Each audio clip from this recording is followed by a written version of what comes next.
Right, guys, look, apologies that this camera's shit again, and apologies that you can't hear half of probably what I'm going to say. I was going to wait until the morning to say this. Obviously, at the time of recording, it's just after midnight, so I don't know if I'm really doing the right thing by talking now, but I feel like there's some issues I've just got to get out of my head, and I've got to, about Sunderland mainly, and I've just got to talk about them. I want to get them out of my head while they're fresh, and it might make better content that way. You won't see this obviously the day after, so by the time you've seen this yesterday, the game will have happened. And there's just a few things I want to talk about. I'm going to try and keep it as brief as possible, but you know what I'm like, so don't count your chickens there. This thing, by the way, is a neck rest, like a airplane neck rest thing, whatever it is. Basically, my neck is really hurting at the moment, and so on. So this is why I look a bit ridiculous. Right, as you know, Sunderland got beat 3-0 by Aston Villa. Um, First of all, the result, not a surprise. Villa are one of the better teams in this league by a country distance. And, you know, I didn't expect to get anything off them.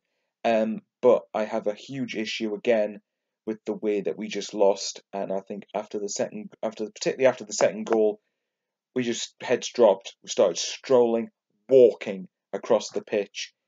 And no wonder fans left. I was with Pete and I was with Paul, and Pete left at half time. Don't blame him whatsoever, and I don't blame any set of fans for doing that. And there's a few things I sort of want to talk about, and the things I shouldn't really have to talk about, but in general, they are things I do have to talk about because they're not getting brought up elsewhere.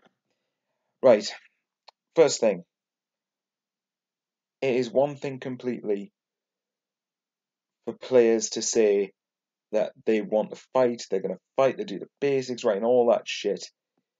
Good. You say that in an interview, yet you can. Where's that knowledge on the pitch? Tell me, where on earth is it? Because we didn't see it tonight, or last night rather.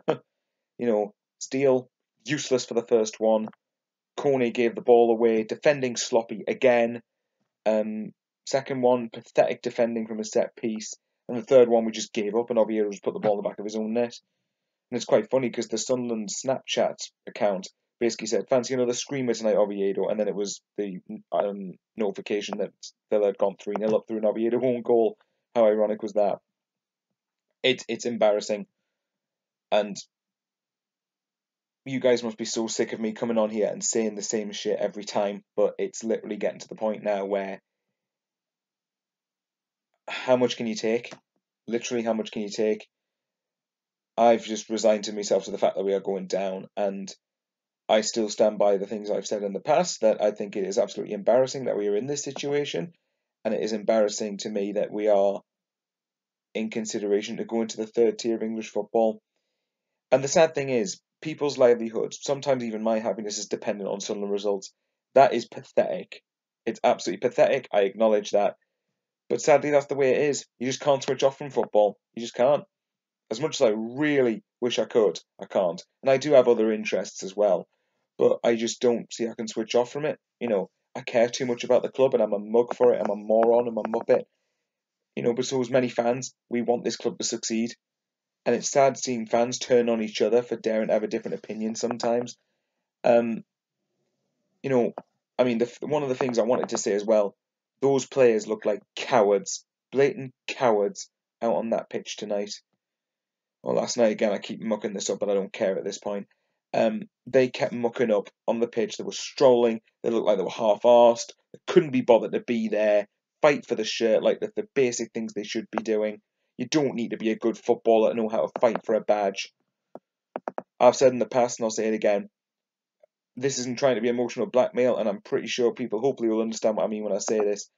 Bradley Lowry should have been. I looked at a picture of Bradley Lowry when the game was finished, and I pointed out to a couple of my friends at the time, if you want motivation players, go and look pictures of Bradley Lowry. Go and look at them. Shouldn't have to say any more than that. That should be enough motivation for you. And I'll tell you what, I say the thing for Frankie Sherwood at Newcastle, but their players at least try every week. Literally, there's many other examples. Football these days is so disillusioned with fans at this point. Too much about the money. Literally, it's a yada thing to say, but it's too much about the money. Players don't care. And the sad thing is we shouldn't, but we do, because we go every week. And that's why I have a beef with Arsenal fans who constantly go on about how they have it the worst in the world. No, you don't. You don't have a clue. You don't, excuse my language, you don't have a fucking clue what you're talking about. Your club size, way above ours, always will be. We are never going to be as big as you, I acknowledge that. But we are not a small club. I'm telling you now, we're not a small club. And I wish people would stop saying we are, because we're not. We have it 10 times worse. I would give anything for what Arsenal have got right now. I really would. But anyway, back on to Sunderland. So many things wrong.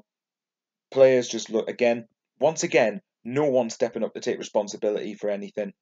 Nobody was prepared to do it. They all look like scared shithouses who were just wanting to diminish themselves of any responsibility and of any passion. There was no effort, fight, passion, desire, intensity, all the cliches you hear in football. There was none of that there. Absolutely none of it. And I'll give you an example. I'll compare us to another club who are in a very similar situation to us, both on and off the pitch. Bolton. Now, was any Bolton fans watching this? Obviously, I don't want you to feel disrespected by anything I'm about to say. And there are some things I'm going to praise you for, actually. Bolton, bear this in mind. When I went to Bolton a couple of weeks ago, they were horrendous. Probably the worst team I've seen us play this season, the games I've been to live. And I've seen QPR here, who were dross, and they'll probably beat us at the weekend comfortably. Millwall, dross, at the Stadium of Light, obviously. And Bolton away. I wasn't at the home game, but I was at the away one. They weren't any good. But you know what? Bolton at the moment are a real credit to their fans. They really are. Last season they were 2 leagues below us, and now they're 8 points above us. And you know what? They fully deserve to be. On paper, I think we've got a superior squad, but there's a massive difference between the two of us, and it's frightening, to be honest. The big key difference between Sunderland and Bolton at the moment is that Bolton's players are fighting and battling, scrapping everything for survival. Completely punching, for my opinion, above their weight, above their level. And the thing is, we can compare them because they are in a similar financial situation to us. Quite frankly, they're probably in a worse financial situation than us at the moment. But you don't see them scrapping around like that. You don't see them dropping heads every time they go behind. You don't see that happening. And they were getting hammered quite regularly at the start of the season. Phil Parkinson's done an amazing job there. And they are a huge credit to their supporters. Because unlike Sunderland, they try. They battle hard and try. And if they get beat, it's not for a lack of effort. Sunderland really should take a lot from Bolton's book right now. And in fact, I'm saying that's embarrassing, but that's in no way intended to disrespect Bolton. Well done to you, and I really hope Bolton stay up to prove as an example that Sunderland are cowards and failures at the moment. If you want to claim to us that you want to be on that pitch, go out and show it. How many times have fans said this? Go out and show the desire that you should have anyway to go and play for the club. I understand the financial situation, and in general sense, on and off the pitch isn't any good. But that does not give you the right to go out there and play like you either don't care or you can't handle pressure. That playing at home thing shouldn't be an excuse anymore. Done with that. We beat Fulham, who are not miles worse off than Aston Villa, who are in the playoffs like Villa are, who are probably going to try and make a late push for second place. We beat them. We got a 0-0 draw away at Wolves, but obviously that's away. We beat Hull, and while Hull are down there with us, we deserve to win and should have won by more.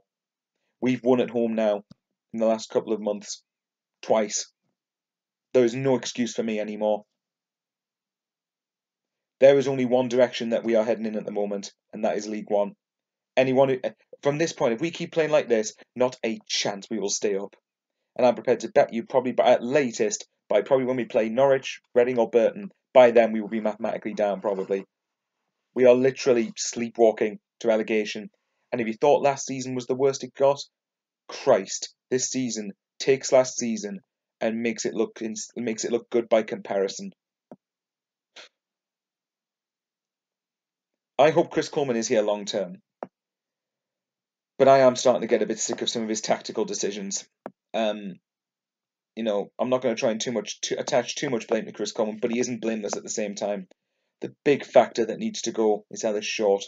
Martin Bain, people need to realise that Martin Bain was here purely to try and get the finances in order and try and get us debt free. He's doing his job. He's not popular, but he's doing his job. Ellis Short's the killer of this club at the moment. He stopped caring last summer. Why should we care? And that's the only area I will defend the players. Why should they care? Even though my answer to that is that it's their job and they get paid quite handsomely for it. We've got one of the highest wage bills in the Championship. That alone suggests we should be doing better. To me, anyway. Ellis, the sooner Short's gone, the better. And I've said it before. If Sunderland are content with just trying to cut losses, make money, sorry, not cut losses, like cut their cloth, reduce the debt, try and make profits, fine. But you are going to lose supporters, and a vast number of them at that. There will be no going back from this. If you don't get your shit together, Sunderland, you're going to be in serious danger for your long-term future. And the first step you could do to rectifying that is by properly fighting to try and stay in the Championship. Even if you go down, at least go down with a fight. The games we've now got 10 games left, and we've got to win realistically 5 of them and probably nick a couple of draws to stay up. That isn't going to happen, is it? I still stand by that just because we've only won 5 all season does not mean it's impossible for us to do it in the remaining games. But we've got no mental fight, we've got no mental bottle at all. And it's sad. It's really sad to see that. It's getting to the point where I'm just speechless. Half the time I don't put up videos as much frequently is because I am literally repeating the same stuff.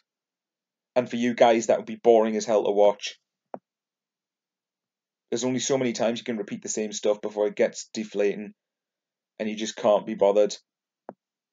I don't send as many videos into BT Sport now because it's the same stuff. And I like sending videos into BT Sport. I like letting people know how I feel about Sunderland. And if you like listening to me, more power to you. But I literally, this is probably my lowest ever point I've felt as a fan. And yes, don't get me wrong, there is definitely more to life than football. Football's not the be all and end all of life. The Bradley Larry, the Frankie Sherwood, heck, even recently that I think is it Juventus player, or correct me if I'm wrong, but it's a Serie A player who recently died in his sleep. That puts everything into perspective. There's more to life than football. But at the same time, football at its best unites a lot of people together. It gives you a lot of magical moments, memories that you will cherish for life. That's why people love the game so much.